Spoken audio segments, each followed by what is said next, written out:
Hey, what's going on, you guys? It's Toby's Talk Show, and today we are back with another episode, and we'll be talking about who I think deserves MVP this year, whether that is Steph Curry or Nikola Jokic. So, let's get right into it. I don't want to make this too long of a video, but yeah, I mean, there's a lot of discussion, with Curry's recent 44-point game to end off the season compared to Jokic's short, 25. I think he had 2 and 3 in like 18 minutes. There is some discussion, obviously when someone has a big game, recency bias comes into play and everyone starts talking about that player. But yeah, Curry and Jokic have been phenomenal all year, so it's not like, one of them was coming up all of a sudden. But I think there's a case to be made for both of them, and I wouldn't be mad per se if either of them won, but I do think there is a more deserving winner, and I think that is Nikola Jokic. And so let's get into why I think Jokic deserves it over Curry. One thing is, a big part of the most valuable player is where you are seeding-wise. And if you look at the standings, you'll see the Nuggets are in third, I believe, right? Yeah, third. They play the Blazers in the playoffs. And the Warriors are eighth, fighting for a play-in spot. So the Warriors might not even make the playoffs, right? They lose to the Lakers and then they play the Grizzlies or Spurs. And obviously you have Steph Curry, but, it's not automatic that you're going to win. And it's a one-game, series. So I mean, I think the Warriors are going to lose to the Lakers just because, LeBron and AD is just greater than Steph. And even though Steph is so phenomenal, and even though he is probably the most dangerous player in a one-game series in the whole NBA, I just think there's too much talent over there in LA. And then, if they have to go to the Grizzlies or Spurs, the winner of whoever wins that one, it's not an easy game. It's going to be a good game, most likely, even though, we just saw the Warriors and Grizzlies play and Steph Curry put on a show.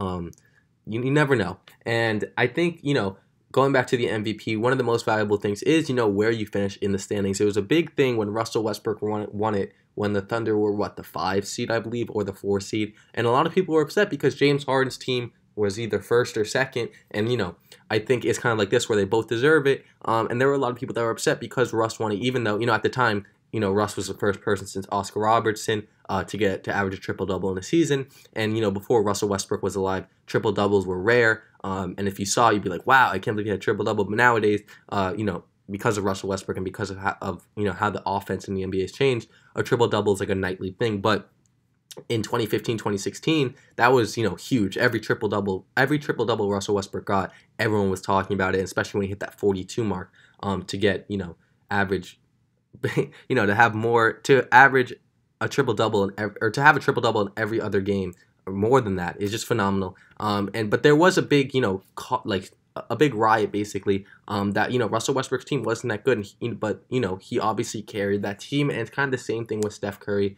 And then, obviously, it's like the James Harden and Jokic, because that year is Russ versus James, the top two competitors, or contenders for the MVP. Harden had a much better team at the time, and obviously they were the better team, and you look at that with the Nuggets, and yes, Jokic has a much better team than Steph Curry does on the Warriors. It's just, you could tell, it's obvious.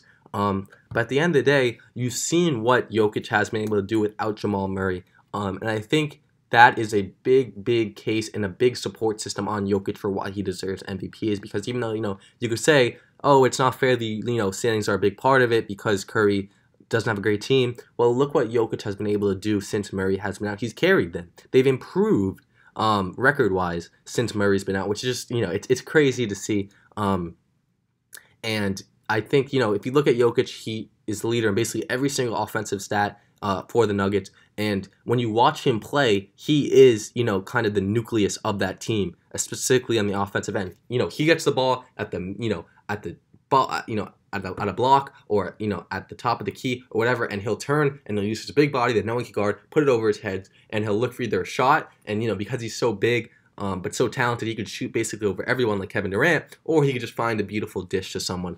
We've never seen a passer at that size like Jokic, and just what he does on the offensive end, and, he's gotten better on the defensive end, and, it's tough because, when you look at Embiid and Jokic, Embiid's such a much better defender, but Jokic, he's not a great defender, but when you have a big body in the paint that can protect the paint and protect the basket, it's good defense, and that's what Jokic can do. He's not going to guard the perimeter. He's not going to guard, he's not going to do well against, the most talented players, but, someone's trying to go for a layup or something, Jokic is going to be there, and for a fact that if you're missing, he's going to grab that rebound.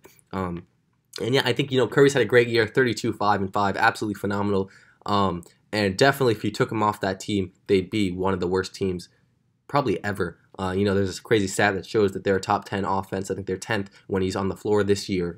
Through in the league. But if you took him out, they are the worst offensive rating team in the last 5 years. If you took Curry off, so it shows the offensive impact Curry has as well. But I think at the end of the day, I think Curry.